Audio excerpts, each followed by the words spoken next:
Mga katiro, ito po pala ang aking mga sangkap na nilalagay sa aking mga kinakasang gamit.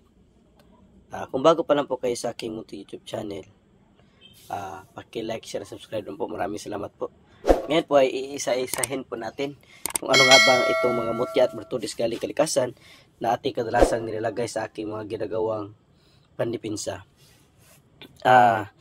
Ngunit ang lahat ng ito ay kasya kung yung jumbo size ko tawagin, kung na-assemble yung malaki na bao, yun ang tinatawag namin jumbo size. Ang mga bertudes at mga mutya na ito ay nanggaling pa sa iba't ibang lugar dito sa Luzon, Visayas at Mindanao. Naipon ko na po ito lahat para kumpleto na siya na all around depensa at alkontra. Tulad dito, meron tayong umo na puti, umo na itim, bato balisong na puti, bato balisong na pula, panakaking itim, o tinatawag sa amin ditong banaog, yung mga kontra kulang barang at sanib, tapol na koralis, yung pangontra sa mga lason at mga usog, at tinatawag natin itong nigra na kristalis o itim na kristal, tapos may santuara, may pyrites, may pulang koralis, yung mga pangontra din sa mga elemental at mga gawa ng tao ng mga sakit, yung mga tulad ng kulang barang, yan din ay mabisang pangontra. Meron din tayo dito mutya ng bigas, kahoy naging bato, yung uri ng niyog, puno ng niyog na naging bato yung aming kadalasang ginagamit. Tapos meron tayo dito mutya ng tamilok, mutya ng langit-langit or sun quartz kung tawagin. Meron tayo ditong puti na mutya ng suso, crystallized, at meron din naman tayong itim na mutya ng suso. Maliliit po to, yan o, kuha tayo, yan, ito itim na suso, maliliit po ito, yan, talagang legit at itim po talaga yan, asiraho na ori. Tapos itong isa ay puti o yung crystallized, yan o. Tapos mutya ng kabibi, mutya ng sawaki, tinatawag natin dito bato na kasinag, yung mainam sa mga pampaswerte. Tapos mutya ng lupa, lumalabas lang kung may lindol, galing ito sa Buanga del Norte, sa isa nating kasamahan. Tapos meron tayo dito gumamila silis o mas kilala bilang sa munda, biyang kontra sa mga usog gawa ng elemental at gawa ng tao. Rhodas seeds, health benefits, at marami ditong taglay, mga pampaswerte at more on health benefits talaga. Tapos ay yung bunga palmera, ngunit apat ng mata, yan o, ito yung may apat na mata.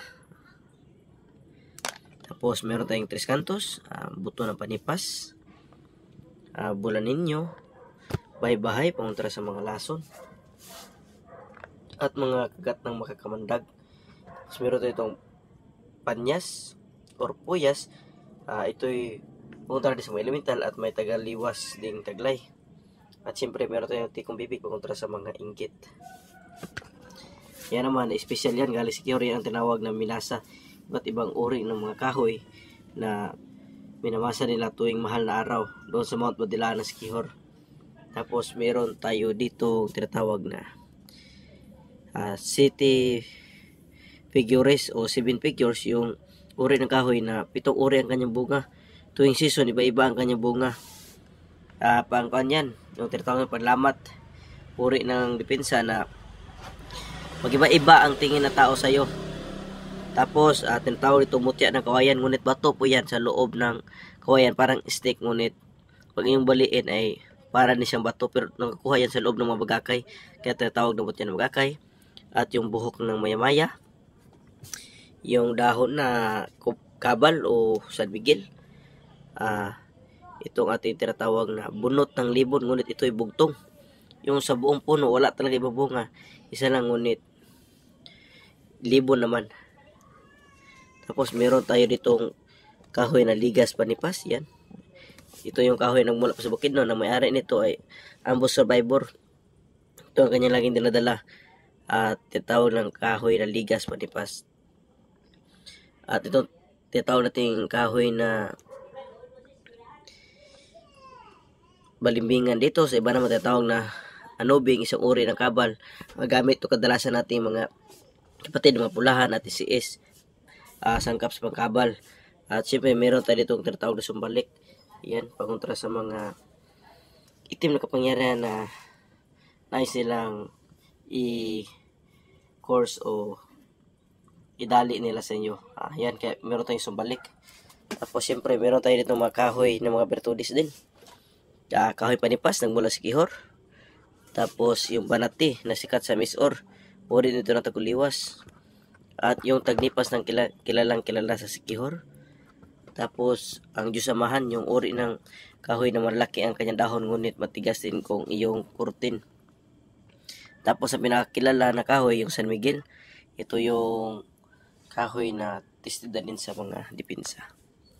At siyempre meron ditong Santiago. Pag may San Miguel, meron din Santiago. Meron din San Gabriel. Ayan.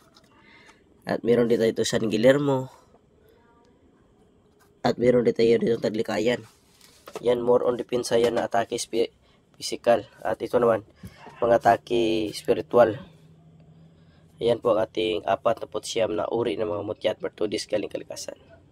Pakita ko po sunod na nito yung sa jumbo size na nakasya talaga siya lahat. So sa ito po muli pala si Combat General at talasabing palang araw sa ating lahat and God bless everyone.